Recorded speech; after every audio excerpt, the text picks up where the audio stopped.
Olivia Mason looked out the window of the spaceship as it approached the glowing blue planet. Her heart beat fast. This was her first trip to an alien world. As the ship got closer, she could see the tall silver towers of the Aileron capital city rising up into the clouds. "We will land in 10 minutes, said Captain Diane Reynolds over the speakers. "All diplomats please prepare for arrival." Olivia checked her translator device one more time.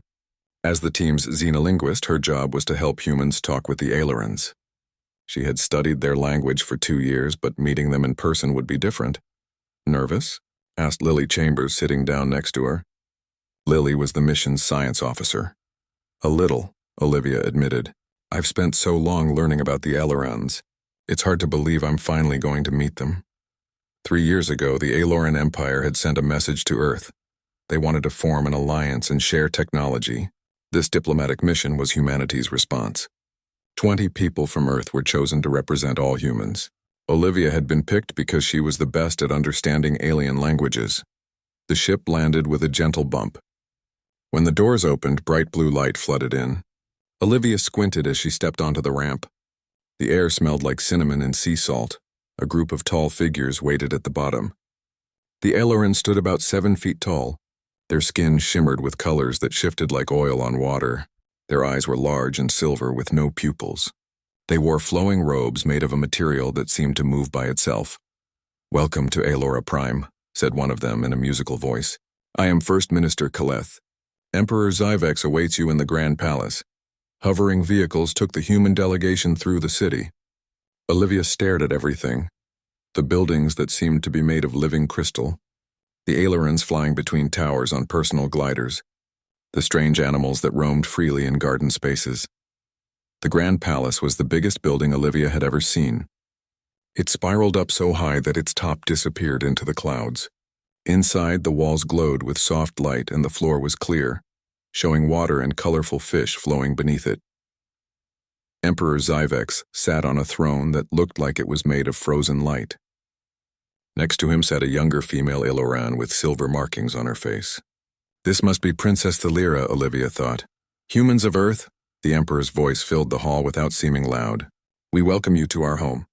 For too long, the greater galaxy has kept your species isolated. We believe it is time for change." The human ambassador stepped forward and gave a speech about friendship and cooperation. Olivia listened with half an ear, watching the princess instead. Thalira seemed bored by the ceremony, looking around the room and fidgeting with a small device in her hand. Later at the reception, Olivia tried the Aileron food. It tasted strange but good, like fruit and spices she had never had before. She was standing alone when she noticed Princess Thalira walking toward her. "You are the language expert," Thalira said in perfect English. "I have questions about human expressions." Olivia bowed slightly. "I would be happy to help, Your Highness." They talked for almost an hour. Thalira was smart and curious, asking about Earth customs and slang. Olivia found herself laughing and relaxing. "My father will announce the Kethnar tomorrow," Thalira said suddenly. "The what?" Olivia asked Kethnar. "The trials. It is our tradition when royal children come of age. Those who wish to marry into the royal family must compete and prove their worth." Thalira looked sad. "Many will come from all over the galaxy to try to win my hand." Before Olivia could respond, a loud crash came from across the room. 3 figures in black suits had entered through a side door. They moved too fast to be normal Ailorons. "Assassins!" someone shouted. The room erupted in chaos. The black-suited figures headed straight for Princess Thalira, pulling out weapons that glowed with red energy. Without thinking, Olivia pushed Thalira behind her. One of the assassins fired. The red beam hit Olivia in the shoulder, burning through her clothes. She cried out in pain but stayed standing. Security guards rushed in, but they were too far away. The lead assassin reached for Thalira. Olivia grabbed a heavy metal tray from a nearby table and swung it hard. It connected with the assassin's head with a loud clang.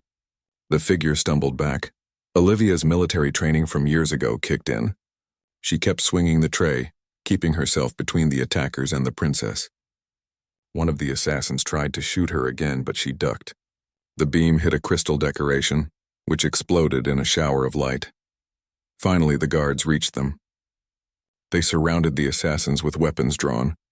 The attackers, seeing they were outnumbered, touched devices on their wrists and disappeared in flashes of light. Olivia fell to her knees, the pain in her shoulder suddenly overwhelming. Medical staff rushed to help her. Through blurry eyes, she saw Emperor Zyvex approaching with Princess Thalira. "This human saved my daughter's life," the Emperor said, his voice filled with wonder. She put herself in danger without hesitation. Later, after Olivia's wound was treated, she was called to the throne room. The human delegation stood on one side looking nervous. The Emperor and Princess sat on their thrones. "Olivia Mason of Earth," Emperor Zyvex announced. "You have shown great courage today. Our scans show you should have died from that weapon, but somehow your human physiology resisted it." He paused. "Tomorrow I will announce the Kethnar trials. As savior of my daughter, you have earned the right to compete." Whispers filled the room. Ambassadors from other alien species looked shocked.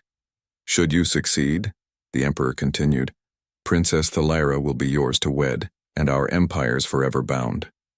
Olivia stared in disbelief. She had not planned to enter any competition, let alone one to marry an alien princess. But as she looked at Thalira, who was watching her with new interest, she felt a strange sense of destiny. What Olivia didn't know was that winning the trials would make her the first human ever granted a seat at the powerful Galactic Council.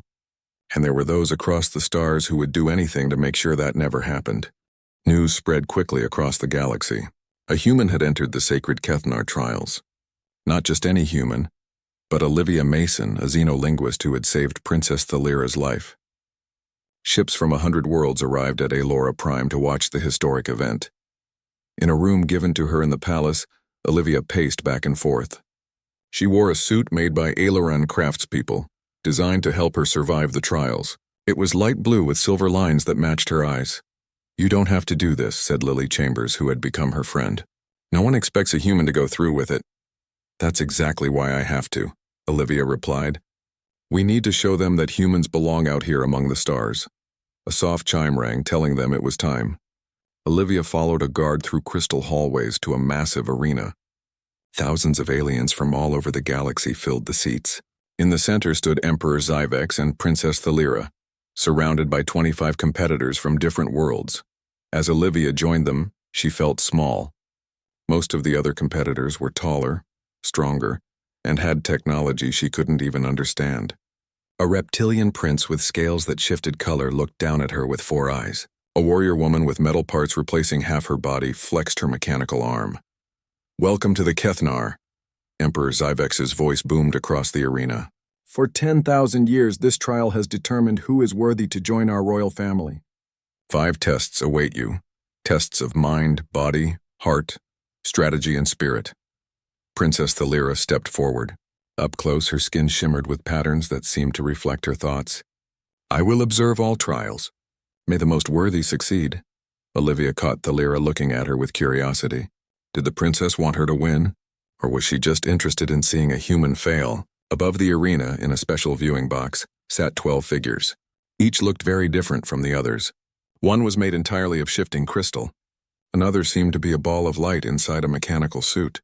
These were the members of the Galactic Council, the rulers who made decisions for most of the known universe. This primitive species barely understands faster than light travel, yet one of them presumes to join our ranks, said Counselor Zareth of the Crystal Veludri. His voice was picked up by hidden microphones and played for all to hear. "Let the trials speak for themselves," replied a counselor who looked almost human, except for her completely black eyes. The first trial, the trial of mind, began immediately. The competitors were led to separate rooms with identical puzzles. Olivia found herself facing a cube that projected 3-dimensional shapes in the air. The shapes shifted and changed colors. "This is a quantum probability puzzle," explained an Aloran judge. "You must predict the next sequence.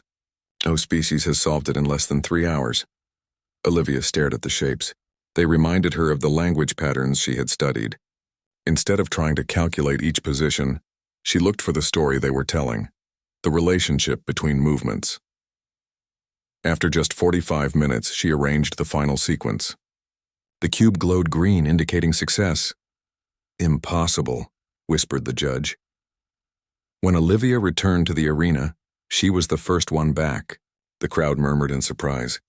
Princess Thalira leaned forward on her throne, a small smile on her face. The trial of body came next. Competitors raced through an obstacle course while carrying heavy crystals. Olivia knew she couldn't match the strength of the others, so she focused on balance and efficiency of movement. She finished third, beating many stronger aliens. For the trial of heart, they were each given a small alien creature that was sick. They had to help it heal using only the tools provided. While others tried complicated medical procedures, Olivia noticed the creature responded to gentle touch and sounds. She sang to it softly and stroked its fur until it perked up and its color returned. The judges awarded her the highest score. The fourth trial tested strategy. The competitors played a complex game against Aloran masters. Olivia had never seen the game before, but she quickly realized it was similar to chess with more dimensions. She lost her first match, but learned from it. In her second and third matches, she used unexpected moves that confused her opponents. She won by breaking patterns they had relied on for centuries. By now, only 10 competitors remained. The council members watched with increasing concern. Olivia could hear them arguing during breaks. The humans' approach is chaotic, unpredictable, complained one counselor. Yet effective, noted another. Perhaps we have underestimated them. The final trial, the trial of spirit, was held in a sacred temple. One by one, competitors entered a chamber filled with glowing mist. Inside, ancient technology scanned their deepest thoughts and desires. When Olivia's turn came, she stepped into the mist with her heart pounding. Immediately, images appeared around her. Earth, her family, her hopes and fears. A voice spoke in her mind. "Why do you seek the princess's hand?" Olivia thought carefully. "I didn't seek it. I was invited to compete after saving her life. But now I see that our species have much to learn from each other. Humans need friends among the stars. Would you use this position for power? To help Earth dominate others?" "No," Olivia answered honestly. "Earth doesn't need to dominate. We need to belong, to contribute, to grow." The mist swirled faster, digging deeper into her mind. Images of wars on Earth appeared. Times when humans had been cruel to each other and to their planet. "Your species is violent, divided." "Yes," Olivia admitted. "We've made terrible mistakes. But we learn from them, we change. That's our greatest strength. Not our technology or our intelligence, but our ability to adapt and become better." When she emerged from the chamber, the judges looked stunned. The readings on their devices were unlike anything they had seen before. The final scores were calculated. Emperor Zyvek stood to announce the winner. The arena fell silent. "The victor of the Kethnar trials is Olivia Mason of Earth." The crowd erupted in a mix of cheers and outraged cries. The council members stood up in their box, some pointing and shouting. Princess Thalira stepped forward and took Olivia's hand. "You have earned this victory," she said loud enough for all to hear. "I accept you as my future consort." Later that evening, at the celebration feast, Olivia was approached by the black-eyed counselor who had defended her. "I am Counselor Nara of the Solari," she said. "You should know that many on the council are not happy with this outcome. By marrying Princess Thalira, you will become the first human granted a seat among us." "I didn't know that," Olivia said, surprised. "There are those who have worked for centuries to keep humans isolated from galactic politics," Nara continued. "They fear your kind. After today, I begin to understand why." Across the room, Princess Thalira watched them talking. The princess's expression was hard to read, but Olivia sensed both pride and worry in her posture. "The wedding will be held in 1 month," Nara said. "If you survive that long..." She walked away, leaving Olivia with a chill running down her spine. Her victory had changed everything, not just for her, but potentially for all of humanity. And clearly not everyone was happy about it. Olivia stood at the window of her new quarters in the Royal Tower. 3 weeks had passed since she won the Kethnar trials. The view of Aelora Prime's 3 moons rising over the Crystal City would normally take her breath away. But tonight her mind was elsewhere. "Another human outpost attacked," she said, reading the message on her tablet. "That's the 3rd this week." Princess Thalira moved to stand beside her. In the moonlight, the princess's skin glowed with patterns that reflected her concern. "The council claims they have no knowledge of who is responsible. But you don't believe them," Olivia said. It wasn't a question. Thalira's silver eyes met Olivia's. "Several council members were quite vocal about their displeasure with your victory. This cannot be coincidence. In the 3 weeks since the trials, Olivia had been learning about her new role as Thalira's future consort. She'd attended diplomatic functions, studied Eloran customs, and spent time getting to know the princess. What had begun as a competition had become something more complex. Olivia found herself genuinely drawn to Thalira's sharp mind and quiet strength. But outside their private moments, tensions were rising across the galaxy. Not only were human outposts being attacked, but Eloran ships and colonies had also reported mysterious aggression. Olivia's tablet chimed again. It was a secure message from Earth. "Admiral Wright wants to speak with me," she told Thalira. "Privately." Thalira nodded. "Use my personal communication chamber. It has the strongest security measures." In the small room lined with technology Olivia barely understood, Admiral Samantha Wright's face appeared on a floating screen. The Admiral looked tired, her gray-streaked hair pulled back tightly. "Mason, this is worse than we thought," Wright said without greeting. "We've intercepted communications between several council species. They're forming some kind of shadow alliance against us." "Against humans?" Olivia asked. "Against humans and Aelorans both. They're trying to provoke a war before your marriage to the princess can be formalized." Wright's expression was grim. "They know that once you're officially Thalira's consort, you'll have a seat on the council. They'll do anything to prevent that." Olivia felt cold. "How much time do we have?" "Not much. Our intelligence suggests they're planning something big around the time of the wedding. Be careful who you trust, Mason." The Admiral's image flickered. "We're increasing our defenses, but if a full council fleet decides to attack Earth," she didn't need to finish. Earth's technology was far behind most galactic powers. They wouldn't stand a chance. After the call ended, Olivia returned to find Thalira looking troubled. "There's something I need to show you," the princess said. "Something few outsiders have ever seen." They left the palace through a private exit, boarding a small craft that Thalira piloted herself. They flew away from the city over vast forests of blue-leaf trees until they reached a mountain range. The craft entered a hidden hangar built into the largest peak. Inside was a ship unlike any Olivia had seen before. It seemed almost alive, its hull flowing like liquid metal in shades of silver and blue. No visible seams or joints broke its perfect surface. "This is the Luminous Tide," Thalira said softly. "My personal vessel and one of the last of its kind." "It's beautiful," Olivia whispered. "It's much more than that." Thalira placed her hand on the hull. The ship rippled in response, opening a doorway. "It's alive in a way, and it contains technology that many would kill to possess." Inside, the ship was even more strange and beautiful. The walls pulsed with soft light, and what looked like control panels appeared and disappeared as needed. There were no sharp edges anywhere, everything flowing in organic curves. "My bloodline has been the guardian of this technology for 50,000 years, Thalira explained as they walked through the ship. The Luminous Tide is one of the last functioning ships from the time before the Council, when the galaxy was very different. In what appeared to be the control center, Thalira waved her hand. A three-dimensional star map appeared, showing the entire galaxy. "The Council fears humans not because you are primitive," Thalira said, her eyes reflecting the starlight from the map. "They fear you because your species possesses something no other has demonstrated in millennia. The capacity for rapid evolution and adaptation. Combined with what my people safeguard, humanity might become unstoppable." "What exactly does this ship do?" Olivia asked. Thalira touched the star map, zooming in on a system Olivia didn't recognize. "It can create and control wormholes. It can harvest energy directly from stars without harming them. It can shield entire planets," she paused. "And it can neutralize most weapon systems with a thought." Olivia stared at her. "And the Council knows about this?" "They know my family guards ancient technology. They don't know exactly what it can do.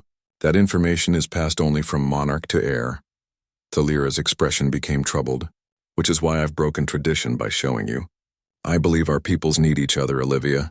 Humans have the creativity and adaptability the Aelorans have lost over millennia of peace. We have the technology and wisdom humans will need to survive in this galaxy." A soft chime sounded. Thalira checked a floating display. "We need to return. The Imperial advisors will be looking for us." As they flew back to the palace, Olivia's mind raced with everything she had learned. The Luminous Tide could change the balance of power throughout the galaxy. No wonder some council members were willing to risk war to prevent an alliance between humans and Elorans. Back at the palace, they found an urgent message waiting. Emperor Zyvex requested their presence immediately. The Emperor stood in his private study looking out at the city. He turned when they entered, his face showing more emotion than Olivia had ever seen from him. "Our monitoring stations have detected a large fleet gathering at the edge of our system," he said without preamble. "They're using stealth technology, but we detected them anyway." "Whose ships?" Thalira asked. "They bear no official markings, but their design suggests Faludri and Zenth construction." The Emperor's gaze fell on Olivia. "The two species most vocal against your victory in the trials." Olivia's tablet chimed again. It was another message from Admiral Wright. "Sir, I just received word that Earth is also detecting unusual activity near our defense perimeter," she said. Emperor Zyvex nodded grimly. "As I feared. They mean to strike at both our worlds simultaneously." He turned to his daughter. "Thalira, you know what must be done." The princess straightened her shoulders. "Yes, father. What's happening?" Olivia asked, looking between them.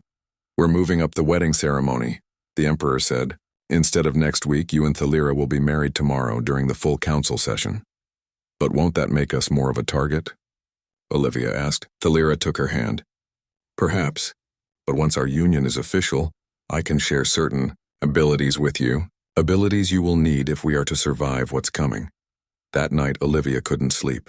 She stood on the balcony of her room looking at the stars and thinking of Earth, so far away and in danger because of her. A soft knock at her door revealed Thalira, also unable to rest.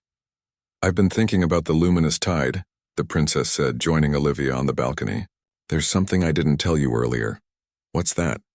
"The ship responds differently to you than to any non-Eloran I've ever brought aboard. It recognizes something in you." Thalira's eyes seemed to look through Olivia rather than at her. "There are old legends about ships like the luminous tide bonding with beings from two different species, creating a connection stronger than either could achieve alone." "Is that even possible?" Olivia asked. "I don't know. It hasn't happened in recorded history." Thalira smiled slightly. "But then, no human has ever won the Kethanar before either." As they talked, neither noticed the small drone hovering outside the balcony, recording everything they said. Nor did they see it transmit that information to a cloaked ship waiting at the edge of the Eloran atmosphere. In that ship, Counselor Zareth of the Valudri received the transmission with great interest. "So," he said to his fellow conspirators, "the rumors about the princess's ship are true. Tomorrow we don't just prevent a wedding, we claim the greatest weapon in the galaxy." The morning of the wedding brought clear skies over Elora Prime. The 3 moons were still visible, pale ghosts against the blue. In her preparation chamber, Olivia wore ceremonial clothes made of a flowing material that changed color with her movements, from deep blue to silver, and back again. "You look nervous," said Lily Chambers, who had been chosen as Olivia's attendant for the ceremony. "Wouldn't you be? I'm about to marry an alien princess while half the galaxy is plotting to stop us." Olivia tried to smile but couldn't quite manage it. A chime sounded, indicating a message. Lily checked the screen on the wall. "It's Admiral Wright," she said, stepping aside so Olivia could see. The Admiral's face appeared, her expression tense. "Mason, we've detected a massive fleet approaching Earth. At least 30 capital ships plus fighters. Our defenses can't handle that kind of firepower." Olivia felt her heart sink. "How long until they reach you?" 6 hours, maybe less. We're evacuating as many civilians as we can to the moon bases, but..." Wright's voice trailed off. They both knew it wouldn't be enough. "The wedding starts in 1 hour," Olivia said. "Once it's official, Thalira thinks we can help. Just hold on, Admiral. We'll do our best." "Right out." Lily looked at Olivia with wide eyes. What did she mean by we can help? "We're light years from Earth." Before Olivia could answer, another chime sounded. This one an alarm. Red lights flashed in the room. "What's happening?" Lily asked. The door burst open. Captain Alara of the Royal Guard rushed in, her uniform singed and a weapon in her hand. "We're under attack," she said. "Assassins have infiltrated the palace. The planetary defense grid just went down." "Thalira," Olivia said immediately. "Where is she?" The princess was moved to the secure bunker beneath the council chambers. "The Emperor is with her." Alara motioned to the door. We need to get you there too. They hurried through the palace corridors. Signs of fighting were everywhere. Broken crystal walls, scorch marks from energy weapons, guards rushing to battle positions. Through a window, Olivia saw ships in the sky, sleek black vessels that didn't match any design she recognized. Those aren't official council ships, Ilara explained, following her gaze. They're using unmarked vessels to hide who's really behind this. They turned a corner and ran straight into a group of 6 figures in black armor. The aliens were tall and thin, with 4 arms each. All held weapons pointed at Olivia. "The human comes with us," one of them said, the translator making the voice flat and cold. Ilara pushed Olivia behind her and raised her weapon. "Over my dead body." "That can be arranged," the leader replied. Laser fire erupted in the hallway. Ilara was fast, hitting 2 of the attackers before they could react. Lily pulled Olivia into a side room as the captain exchanged fire with the remaining assassins. "There's another way to the council chambers," Lily said. Through the service corridors. A small door at the back of the room led to a narrow passage. They could hear the sounds of fighting fading behind them. "I hope Ilara will be okay," Olivia said as they hurried through the dim corridor. "She's the best fighter in the Royal Guard," Lily assured her. "Now we need to focus on getting you to that wedding." The service corridor ended at a kitchen. Staff members were hiding under tables, looking terrified. Olivia and Lily slipped through and found another passage that led deeper into the palace. After what seemed like hours but was probably only minutes, they reached a heavy door guarded by Aloran soldiers. "Olivia Mason," she identified herself. "I'm expected at the council chambers." The guard scanned her and nodded. The door slid open to reveal a large elevator. Lily started to follow, but one of the guards stopped her. "Only the human bride," he said firmly. Olivia gave Lily a quick hug. "Find somewhere safe. I'll see you after this is over." The elevator descended deep beneath the palace. When it stopped and the doors opened, Olivia found herself in an enormous circular chamber. Tiered seating rose around a central platform. Many of the seats were filled with representatives from worlds across the galaxy. Though some sections were empty, delegates who had fled when the attack began. In the center stood Emperor Zyvex and Princess Thalira. They were surrounded by royal guards. The Emperor looked regal but worried. Thalira's face brightened when she saw Olivia. "You made it," she said, reaching out her hands. Olivia took them, feeling the strange texture of Aloran's skin, smooth but with a subtle pattern like fingerprints. "The ceremony must be quick," Emperor Zyvex said. "Our defenses are failing, and we've received word that Earth is also under attack." The 12 seats of the Galactic Council were on the highest tier. Olivia noticed that 3 were empty. Those must be the traitors, she thought. "Where's Counselor Zareth?" she asked, looking for the crystal being who had been so against her. "He claimed urgent business elsewhere," another counselor replied, her voice suspicious, as did the representatives from Zenth and Morbica. A distant explosion shook the chamber, making dust fall from the ceiling. "We must proceed," the Emperor insisted. The ceremony was much shorter than Olivia had expected. She and Thalira exchanged vows in both human and Aloran languages. The Emperor placed a circlet of shimmering metal on each of their heads. Where the metal touched skin, it seemed to melt and bond, becoming part of them. "With these crowns of Nexus metal, your minds are linked," the Emperor declared. "What one knows, the other may know." "What one sees, the other may see. You are now joined in the eyes of Alora and the galaxy." Olivia felt a strange sensation, like a door opening in her mind. Suddenly she could sense Thalira's presence. Not her thoughts exactly, but her emotions and some images. "Now," Thalira said urgently, taking Olivia's hand. "We must reach the luminous tide."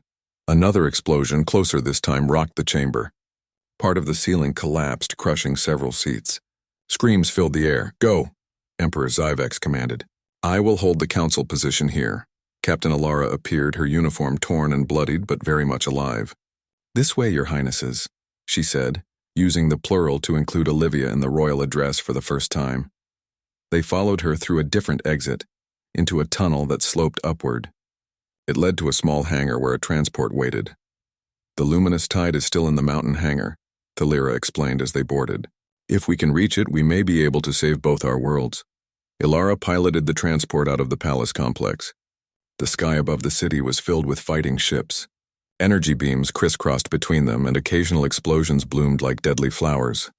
"Your species truly is unpredictable," Ilara said to Olivia as she expertly dodged debris. When those assassins attacked in the hallway, I thought I was finished. Then I remembered how you fought during the princess's assassination attempt, using whatever was at hand. She pointed to a dent in her armor. I threw a decorative vase at one of them. Distracted him long enough for me to get the upper hand. Olivia laughed despite the danger. Glad I could inspire you. They reached the mountain range and approached the hidden hangar. But as they got closer, they saw that its entrance was no longer hidden. The doors had been blown open and ships surrounded it. They know about the tide, Thalira said, her face pale. Someone betrayed us. Ilara brought their transport down in a forest clearing a short distance away. We'll have to proceed on foot, she said. Less chance of being detected. They moved through the blue-leaf trees, keeping low. From their position, they could see soldiers in black armor guarding the hangar entrance. There, Thalira whispered, pointing to a barely visible crack in the mountainside. A maintenance tunnel. It will lead us to the main hangar. The tunnel was narrow and dark. They crawled through it for what seemed like miles, though it was probably only a few hundred meters. Finally, they emerged on a high catwalk overlooking the main hangar. Below them, the luminous tide sat surrounded by enemy soldiers. They had set up equipment around it and appeared to be trying to cut through its hull with no success. The ship won't respond to them, Thalira whispered. It only answers to my bloodline, and perhaps to you now. So how do we get to it? Olivia asked. Ilara checked her weapon. I can create a diversion. Draw them away from the ship long enough for you two to reach it. That's too dangerous, Olivia said. It's our only chance, Ilara insisted. When you hear the explosion, run for the ship. Before they could argue further, the captain slipped away along the catwalk. Moments later, an enormous explosion rocked the far side of the hangar. Alarms blared, and most of the soldiers ran toward the blast. Now, Thalira said. They scrambled down a ladder and ran across the open floor of the hangar. A few guards spotted them and opened fire. Energy beams sizzled past Olivia's head as they sprinted for the ship. Thalira reached it first, placing her hand on the hull. Nothing happened. It's not responding, she said, panic in her voice. They must have done something to it. Olivia put her hand next to Thalira's. Together, she said. As their hands touched the living metal, the luminous tide shimmered. A doorway appeared, and they dived inside just as more guards reached them. The door sealed behind them, cutting off the sound of weapons fire. In the control center, Thalira moved her hands over what looked like a neural interface, a web of light that responded to her touch. The luminous tide soared through Elora's atmosphere, its newly formed weapon systems glowing with energy. Through the neural interface, Olivia and Thalira could feel the ship's ancient consciousness awakening fully for the first time in millennia. We need to find Captain Ilara first, Olivia said. Thalira nodded. The ship can scan for her life signs. They focused their thoughts, and the tide responded. A three-dimensional image appeared in the air before them, showing the mountain hangar. A small dot of light pulsed within it. There, Thalira pointed. She's alive but injured. The ship dove back toward the mountain. Instead of trying to enter through the damaged hangar doors, it simply phased through the solid rock, reappearing inside. Enemy soldiers scattered in panic at the sight of the transformed vessel hovering before them. A beam of light extended from the ship to where Captain Ilara lay behind some crates, wounded, but still fighting. The beam lifted her gently and pulled her into the ship. Medical systems activated automatically, treating her injuries. Thank you, Ilara gasped as the healing energy flowed around her. But we need to get back to the palace. The Emperor. First we deal with the attacking fleet, Thalira said firmly. The palace defenses will hold a little longer. The luminous tide shot upward again, breaking through the atmosphere into space. Around Aelora Prime, dozens of enemy ships were engaged with the planet's defensive fleet. The Aeloran ships were holding their own, but they were outnumbered. They haven't brought their full force here, Olivia realized. Most of their ships must be at Earth. Through their mental link, Olivia felt Thalira's agreement. The princess understood the tactical situation instantly. The tide can create a wormhole, Thalira said. We can reach Earth in moments instead of weeks. They joined their thoughts again, directing the ship. Space rippled before them as the luminous tide's most powerful systems activated. A swirling portal opened, a direct path across thousands of light years. Should we send a message to warn the Earth fleet? Ilara asked, now recovered enough to join them at the control interface. No time, Olivia said. and any transmission might be intercepted. The ship plunged into the wormhole. For a moment, reality seemed to twist around them. Colors that had no name flowed past the viewports. Then they emerged into Earth's solar system. The sight that greeted them made Olivia's heart sink. A massive enemy fleet surrounded Earth, far larger than the force at Allura. Earth's defensive ships fought bravely but were being overwhelmed. Several had already been destroyed, and the orbital defense platforms were under heavy attack. "Admiral Wright," Olivia said, focusing on the communication systems. "Can we reach her?" A screen appeared, showing static at first, then resolving into the Admiral's face. She looked shocked to see them. "Mason? How are you here? Our sensors show you just appeared out of nowhere." "No time to explain," Olivia said quickly. "We've brought help. Tell your fleet to pull back from the enemy ships." Wright looked skeptical but nodded. "At this point, we've got nothing to lose." The Earth ships began retreating to a defensive position around the moon. The enemy fleet, sensing victory, pressed forward toward the planet. "Now," Thalira said softly.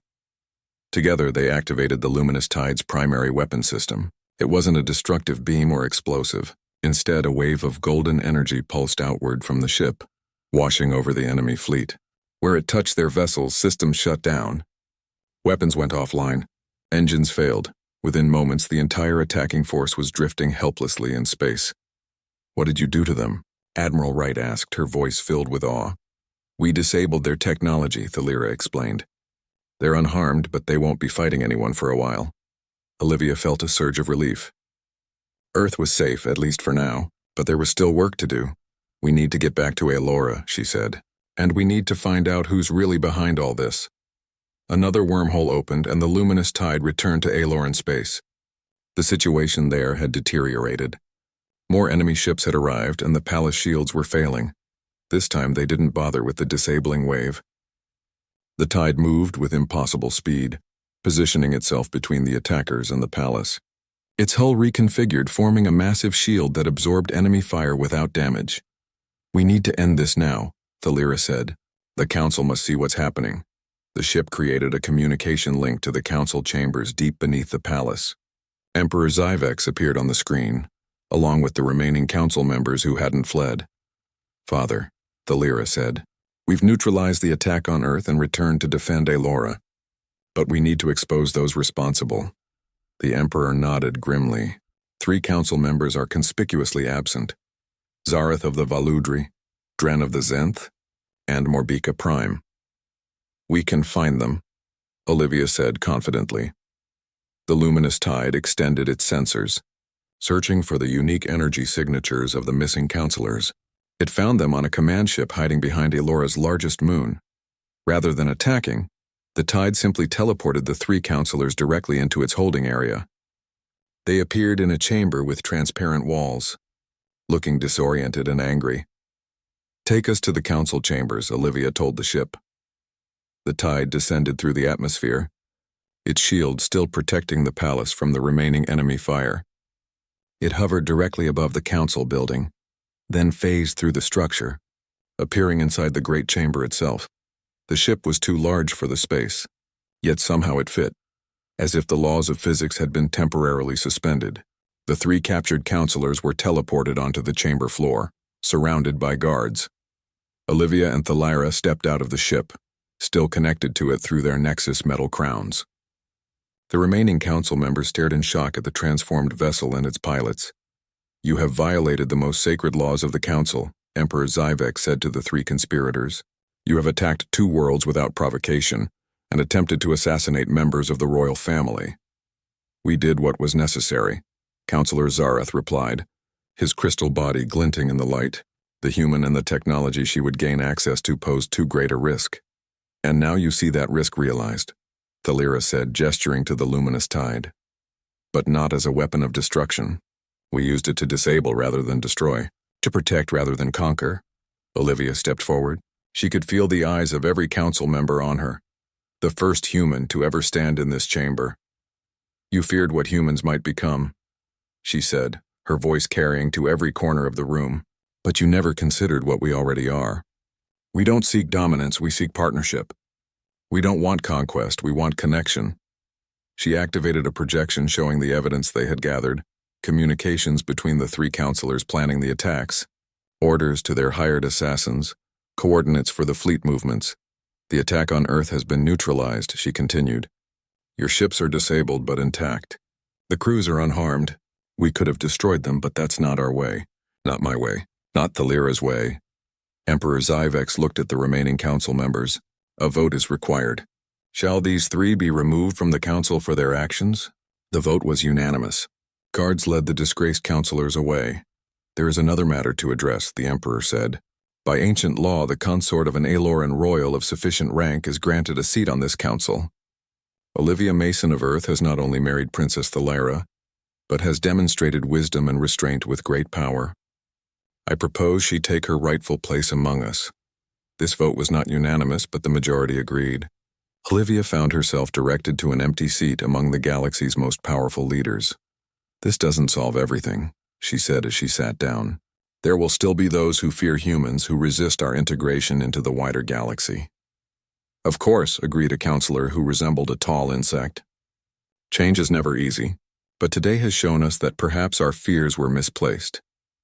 In the days that followed, the Shadow Alliance was fully exposed and dismantled. New security protocols were established to prevent similar conspiracies. Earth was officially invited to send representatives to the Galactic Diplomatic Corps, the first step toward eventual full membership in the Council. 2 weeks after the battle, Olivia and Thalira stood on the observation deck of the luminous tide, looking out at the stars. The ship had returned to its more streamlined form, but retained many of the new capabilities unlocked by their dual species bond. The Reformed Council seems genuinely interested in human culture now, Olivia remarked. Several members have requested permission to visit Earth. Fear often comes from ignorance, Thalira said, taking her hand. Now they seek understanding instead. Admiral Wright's face appeared on a nearby screen. The first exchange programs are being organized, she reported. Human scientists will study at Aloran academies and Aloran teachers will come to Earth. Other council species are requesting similar arrangements. And the defense network? Thalira asked. Operational, Wright replied. The luminous tide's technology has been adapted to create shields around both our worlds. No fleet could break through them now.